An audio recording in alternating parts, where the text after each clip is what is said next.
go live in 3, 2, 1.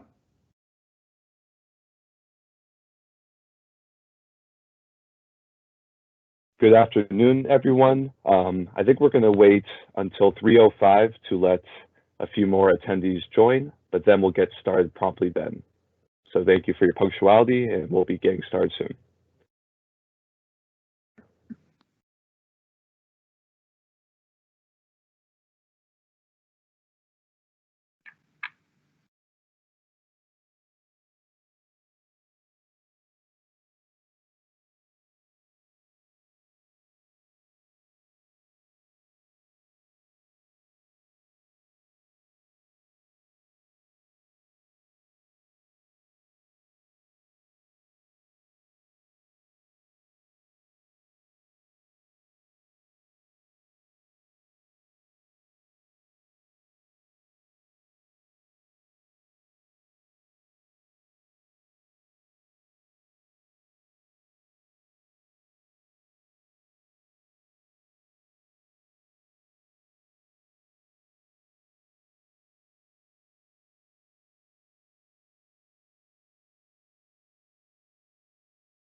Okay, just a few more minutes. We're going to wait till 3:05 for people to join, and then we'll get started. I appreciate everyone's patience.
All right, I think we're ready to get started. Good afternoon, everyone, and welcome to our webinar on the power of data-driven classrooms. My name is Ray Byron, and I'll be your co-host for today, joined by the fantastic colleague Zaina Jazini. A little bit about myself. I've worked for Alif Education for almost 4 years, worked in research in some of our original pilot schools, in project management in our curriculum development teams, and in operations here in the US. Before Alif, I received a master's in education and specialized in education technology. And Zaina, would you like to introduce yourself? Hello, hi, my name is Zaina Jazini. I've been working in the education field for about 10 years now.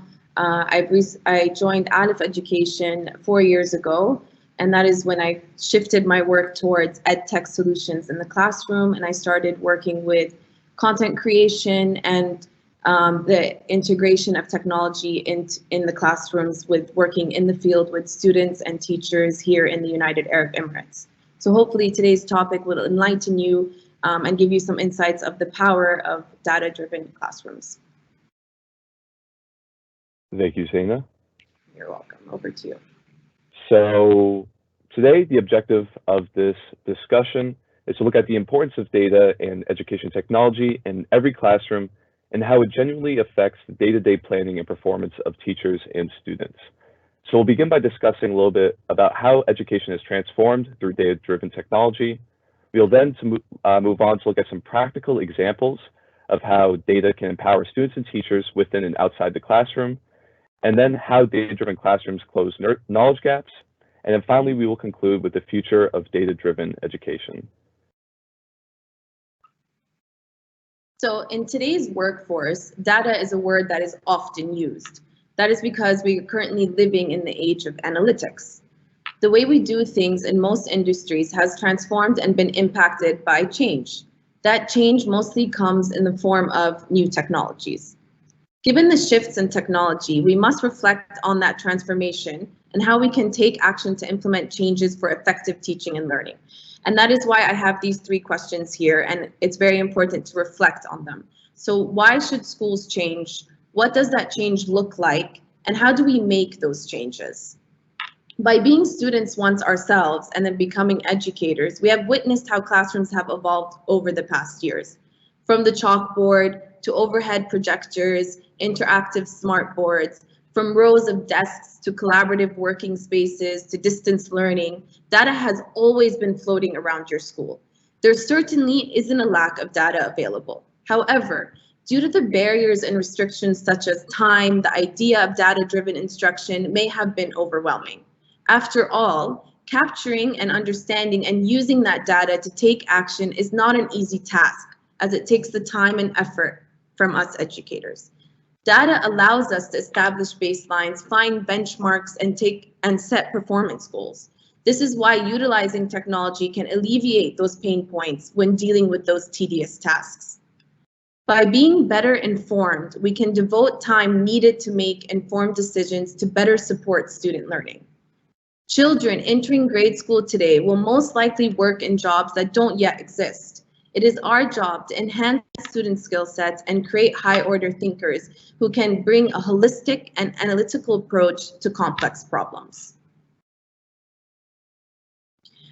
Data-driven instruction involves gathering a database of information about the students in each classroom and using that information to take action to improve the quality of teaching in the classroom.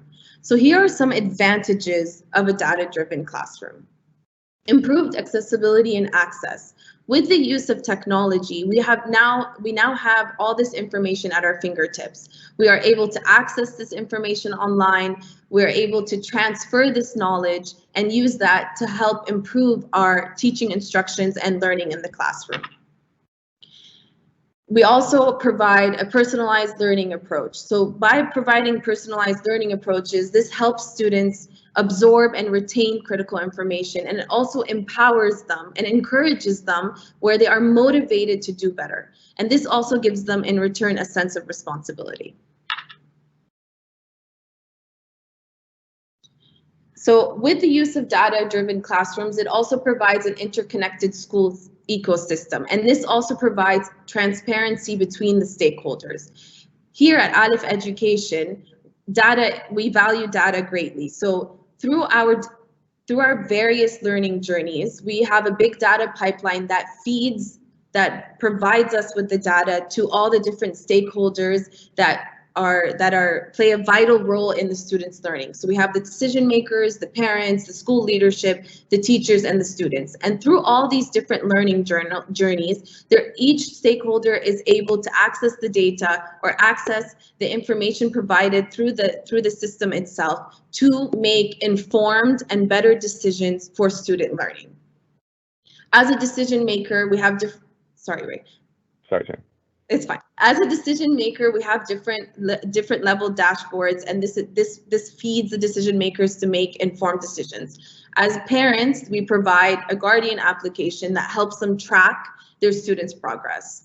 As school leadership and teachers, they have two different journeys, but they also provide various different data points depending on their responsibility in the school.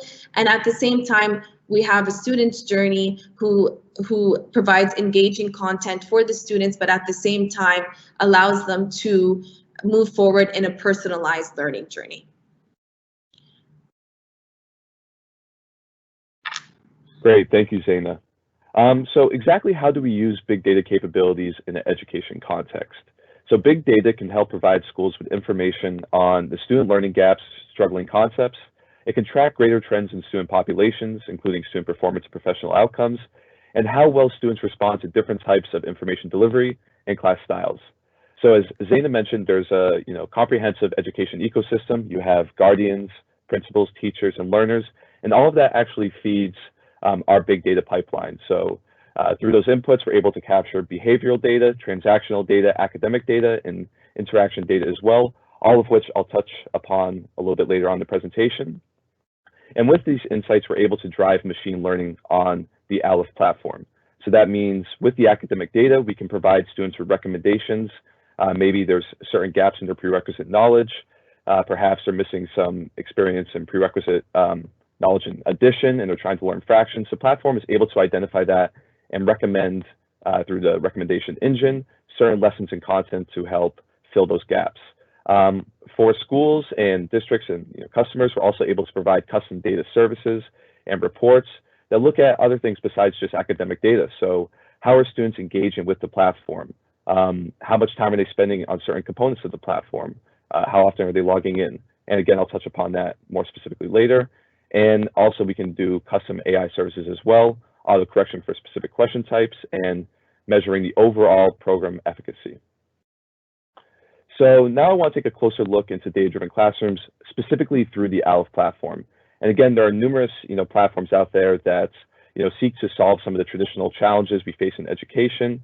But I want to look specifically today at how Alif goes about doing this, how Alif captures data, and then visualize it in intuitive ways for teachers to action in real time. So first, how does Alif capture data? And I mentioned this a little bit before, but there's a traditional academic data that comes from assessments. So usually you have skills or standards, and you benchmark that per grade or per level for a certain student population, and then you're able to measure against those skills with assessments. And here we see some normal assessment types. You have the ability to select multiple answers as a student or fill in the blank. We can actually capture data and assessment in other more creative ways. We also at Alif have interactive videos, or you can do it through games as well. And of course, in the back end, the platform is always capturing data on things like engagement, student behavior, login percentages, and more. So then once we capture the data, how do we visualize it to be useful for the teacher? So I'm going to go through a few dashboards here that are on the Alif platform. So first we have a pacing dashboard. So let's say I'm a teacher and I want to make sure that my students are covering a certain amount of the curriculum each week. So I can put certain skills, topics, or lessons in each week, and then see the exact progress and performance of my class against those topics. So if I'm a teacher, I go into this dashboard and I see in week 4 that most of the students have completed the lessons, and I can identify that with a little ring around the lesson. I can see most have completed the lessons and have performed relatively well. Okay, I feel great about week 4. But if I look at week 10, I can see that there were 3 lessons that the students struggled in, and 1 lesson specifically in major need of intervention. So immediately looking at this dashboard and seeing the sort of color coding, I can notice which lessons my students are struggling in and which lessons I seriously need to look at and provide extra support remediation with my class population. Then from this dashboard, I can drill down to the individual lesson. So here I can see the performance of students across percentage groups, so the distribution up here in the performance summary, and the performance of each individual student in the lesson. So it's not just the class average, I can see where in the certain checkpoints the students have completed and how they performed, and then I can make decisions in real time. So at the very beginning, let's imagine there's no data here and the students are going through. This dashboard will automatically populate, and as a teacher, I can see that, okay, the students are performing poorly in this subject, maybe it's time to close the laptop and go to the whiteboard. Of course, in a traditional model, in-person model. In a remote model, maybe I say, okay, let me turn on my camera and reteach some of the concepts for the students to help them along. Also on the platform, you're able to lock lessons and progress for certain students and not for others. So let's say I see that there's a group of students who are struggling. I can say, okay, wait, let's review this concept while the other students can continue to this lesson and maybe future lessons as well. So that's how you're able to personalize the learning path for each student using this dashboard. You're also able to drill down to a granular level for each student. So here I can see, and if you focus on the lesson performance right here, that I can compare the student against the rest of the class. So for this student specifically, they performed well above the class average in 2 lessons, but on lesson 133, I see that in this topic, the student scored significantly below their peers. Immediately, as a teacher, I can know that the student needs extra support in this subject or in this topic in order to get them back to the class average. Also in EdTech, gamification is important. You can capture data, of course, on academic performance, but qualitative things are important as well, such as behavior, having a growth mindset, and the platform awards stars for performance, but teachers can award stars for positive qualitative elements as well. So that's captured here at the student level, and you can always see the exact location of students within a curriculum too, and that's in the lesson performance details. If I'm a teacher and I teach multiple sections, I'm able to see both the progress and performance of each section compared to one another. So for the progress of each lesson, I can see here for the Pythagorean theorem that for class 8B, only about 2/3 of the students have completed this lesson, where for my other 5 classes, most of the students have completed. For 8F, none of the students have completed any of the lessons. So that's a challenge maybe for that class. Down here in terms of performance, I can see that although class 8F is relatively consistent across the curriculum on the Pythagorean theorem, they perform significantly below the other classes. So maybe I want to work with class 8F on the Pythagorean theorem and revisit that content. Next, we have school-wide trends. So as a principal, previously we were looking at some teacher dashboards, and as a principal here, you're able to see school-wide trends. So across different math classes in my school, what's the progress and performance in each week? Are the students moving forward? Are they staying neutral? Or are they having actually negative progress? So these are some of the reports that the platform provides in terms of academic data, but we also have behavioral data as well. So this visual is very useful for teachers who are trying to identify if the platform is actually efficacious. So if the students are using it effectively. And here we're able to see the amount of time spent on each lesson per student against their average score. So immediately you can know which students are just clicking through the platform or perhaps just guessing on questions because they're going through very quickly and performing poorly in relation to the rest of their class. So immediately I can identify these students and then intervene with this select group and make sure they're using the platform to the best of their ability and not just wasting the time and resources of the school. I can also identify students who need enrichment. Maybe there's students who are flying through the lessons, they're going through very quickly, and they're also performing very well in relation to their peers. These students likely need supplemental additional material. This can come in the form of assigned extra assigned material, which teachers can upload to the platform, or there's challenge questions on the platform as well. So you're really able here to see the different groups and intervene. So these are all different dashboards that are on the platform. But again, with the data architecture, we're also able to gather other data points and visualize them in custom reports for schools based on their needs. So I spoke before about behavioral, transactional, and engagement data. So here we can see the percent of logins per school. So you don't want to just see, you know, what the performance is, but actually how many students in your school are logging into the platform. With big data, we're able to identify that, identify exactly how long the students are spending on the platform. So not just are they logging in, but how long are they spending? And then look at the performance of each school against one another. We're also able to then build dashboards. You can look at, you know, student engagement across time, performance, you know, the total numbers of teachers, students, the different specs of your district, and then various different dashboards. Again, these are all customizable. So you can look at the number of active students, the time spent per student, and the time spent for individual components of lessons, which is also interesting as well. And again, the point of this data is, first and foremost, to help identify the gaps in student knowledge, which Zaina will touch a little bit more on in the next slide, but also to make sure that if we're using education technology, that's being used correctly and that's actually helping student outcomes and learning, and not just as, you know, another software that students have to use. So the goal is really student-driven and student-centered. We want the platform and education technology in general to really support teachers and empower them to deliver a powerful learning experience to their students. Over to you, Zaina.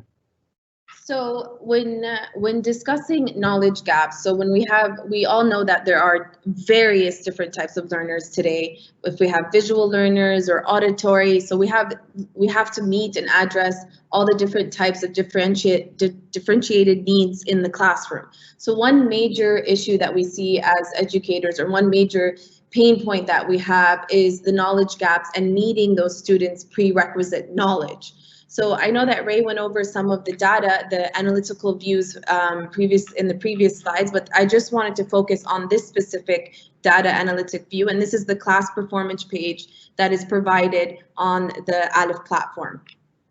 As you see here at the top of the screen, you have many different lessons. In the lessons provided on the Alif platform are broken down into micro lessons, specifically with what has been occurring in the current pandemic. We have noticed that we had to break down and scaffold lessons even further just to ensure student mastery. And by doing that,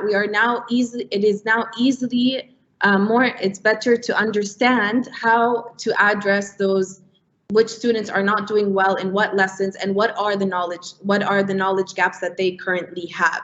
So if you see here, they would be marked in red if they're not doing well.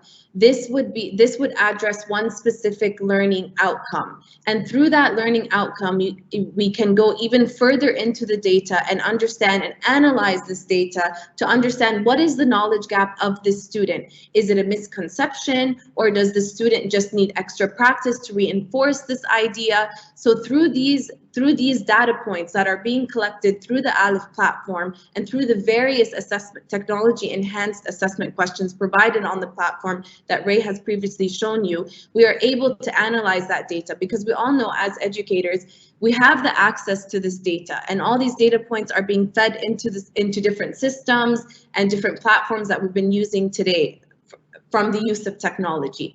But it is also very important and vital to know that as educators, it isn't enough just to have that data, but it is also very important to analyze that data and take action, because then that you are able to collect that feedback, but with just collecting that feedback and not taking action, this is where the students suffer in their learning progress. So this is very important and very valued at Alif Education, is the collection of that feedback and taking action, and at the same time also providing that constructive feedback back to the student.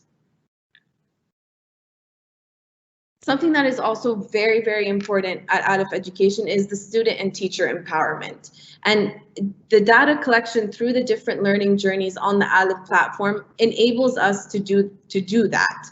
So the focus on the platform is not just on providing that academic contact, but it's also on teaching competencies. So we'd like the students to think about, to work on thinking critically, working collaboratively, communicating effectively, learning how to learn. So the whole metacognition aspect, and then developing academic mindsets. So by doing that and by allowing the platform, allowing students to do that, allows for a sense of empowerment and also allows for a sense of ownership. So they have a responsibility to their learning and how to take their learning into their own hands. So this is how the student might feel empowerment at the same time that the platform is providing different instructional needs. So there's also different ways to teach, to provide different instructions where the student might feel empowered, as if it's through a blended learning approach or through an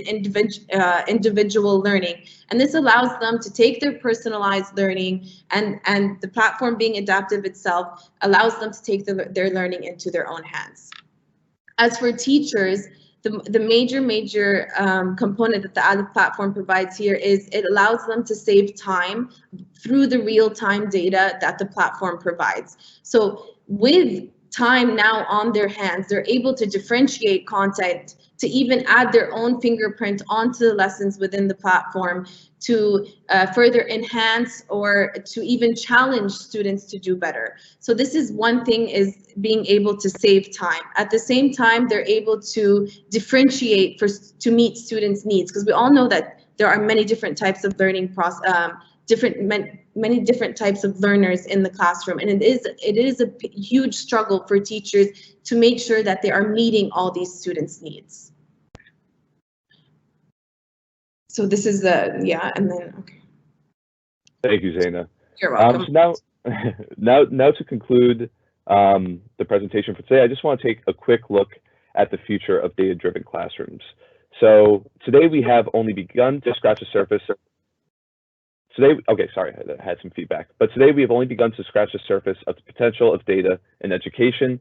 In the future, we can imagine a world where students, teachers, parents, superintendents, secretaries, and ministers make both macro and micro decisions in real time from an ever-expanding and sharpening data infrastructure. So first, at the macro level, we can use data to create pathways for students to graduation and employment. So imagine that if we're able to capture statistics from previous generations and use pedagogical experts, we can actually define the most efficient route for a student to reach their desired occupation. So imagine I'm an 8th grader, I want to be an aerospace engineer, and I don't know exactly which courses or which performance I need in order to reach that goal. And even though statistically it's very unlikely I can make it there, looking at past data and what other aerospace engineers took for courses, what their performance was, where they went to study, we can identify the most efficient pathway. And some may argue that this becomes too prescribed or regimented, and it doesn't capture the true spirit of education. But in another way, I would counter that by making the routes for the desired career track as efficient as possible. It allows actually more opportunity for risk taking. So if you're not just wandering and guessing on which courses to take, then you can actually take risks. You know exactly the courses you're taking for your career, but maybe you want to take a problem-solving course as well, or something that's more experiential or applied, or even theoretical, depending on your field. That's possible if you have these set pathways.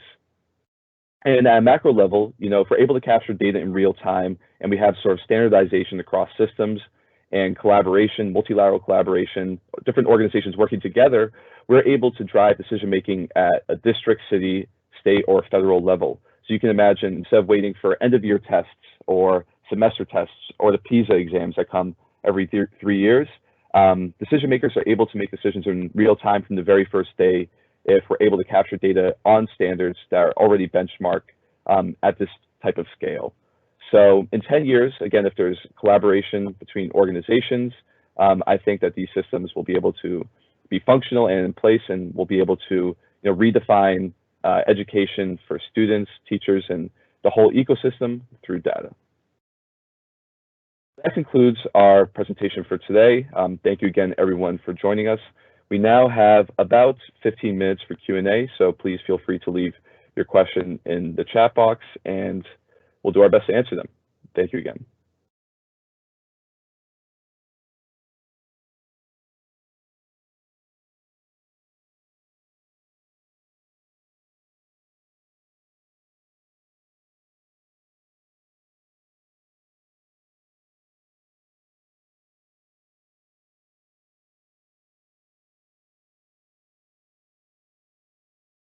One second, I'm just navigating to the chat box, trying to make sure I can see the questions.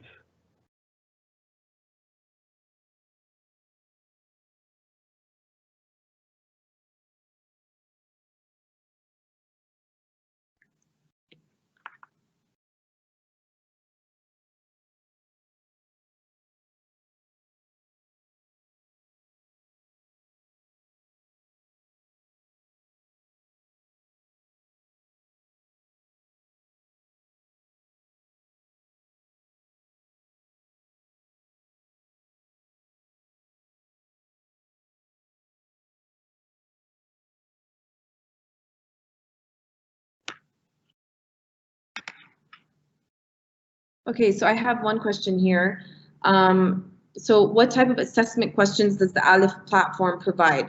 So for some questions, we have different types of technology enhanced questions. So we have our own authoring tool for assessment questions, and those come in the form of formative and summative continuous assessment through the lessons themselves. The technology enhanced questions are engaging, their students are able to engage with the platform and answer these questions through fill in the blank, drag and drop. They're even able to do short answer questions, multiple choice, true and false. So, but these are all ways that the student can also engage with the platform itself. Yeah, and just to add on that, saying Alif is actually on the cutting edge of thinking about how to create more engaging and interactive questions for students. So currently, thinking about for some of the younger grades, they're not just going to want to, sit through multiple assessments. I mean, most students don't, but especially young kids who are a little bit more restless. So how can you interweave assessment into games? So that's something that Alif is working on as well, to make assessments fun, but to also capture legitimate and actionable data for teachers as well. Yeah, I believe it's very important to collect that data through even informal. So usually in a traditional teaching approach, we were always collecting data through informal observations, and it was always ongoing. But through the platform itself, there's different ways of collecting that data, and that gamification aspect is a great way of doing that as well. Right, absolutely. Oh, there's another question here, Ray. Can you elaborate more on how Alif protects the data? Zane, you want to take that? I can take that as well. So we have a very strict confidentiality agreement with schools. So when we have our own clients, we have those signed agreements. Data is personal to the school. It is something that is very that we take greatly into consideration. As when it comes to the platform, the data collected through those analytical views that we've provided, those are available for the schools and only for that specific school. Usually we don't open the data between all teachers, depending on what are the requirements of the school. So if you're a teacher and you see the data for your classroom, then you have the access to do that. However, if you're a teacher required to see other data, it limits to what your responsibility as an educator is. However, through the other data analysis pages that Ray has shown earlier, the internal data within the company we do share it with schools. It's just it remains confidential between the school itself and Alif Education.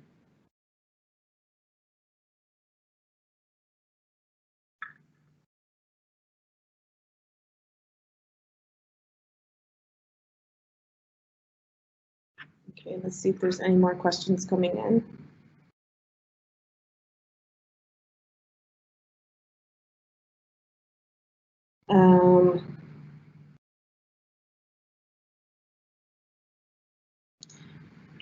Okay, this is a good question. How can parents better support their child with data-driven classrooms?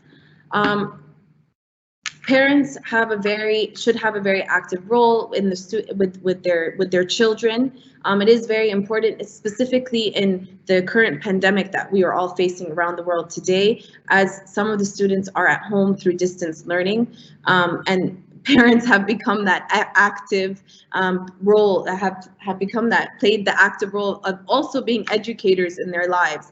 So it is very important that we do believe that the parent be active, and we also at Alif Education believe in providing that data for the parent in order to take that specific action with their child. So through the Guardian application, we provide those, not to a certain extent, detailed approach or detailed data for the parents to understand where their children are, what difficulties their children are having, and how they have performed on specific lessons. Absolutely, Zaina. And just to build on that, I think there's a common misconception in many households that the teachers are the sole experts in the education of their child. That the teacher makes all decisions and the parent should be hands off. This is absolutely not true. The parents are just as important in ensuring that their child receives the education, and no one knows their child better than the parent. So with the data from the Guardian app, the parent should be able to work with the teacher to help, action whatever insights that are available from the data, and really helps to drive home whatever points the teacher is trying to make to support their child.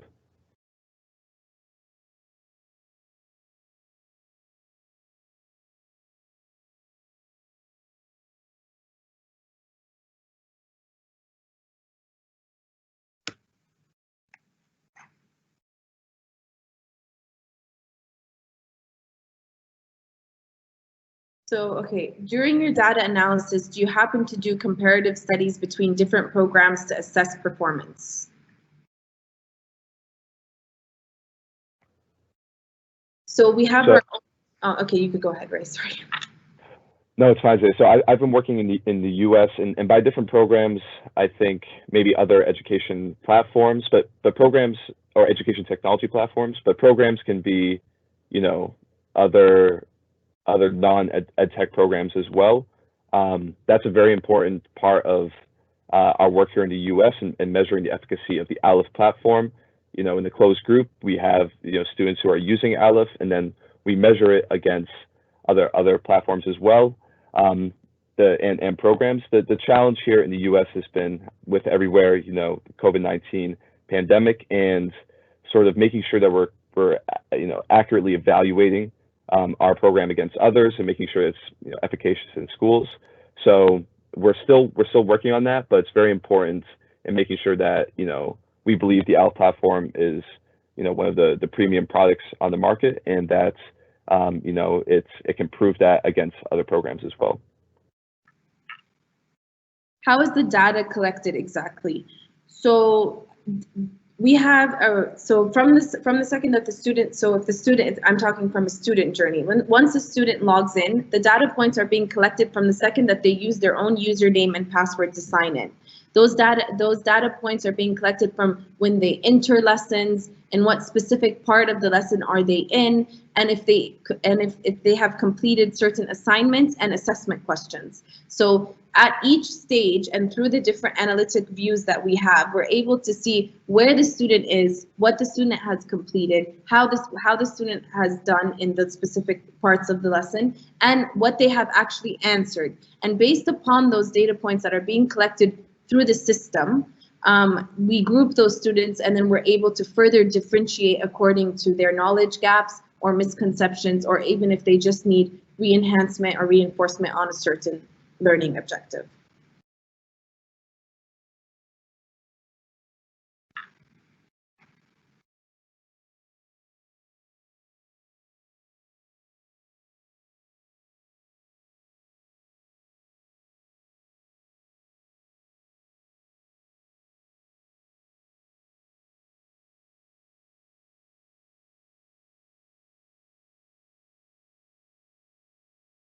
I think that's about. Is there anything else that we haven't covered here?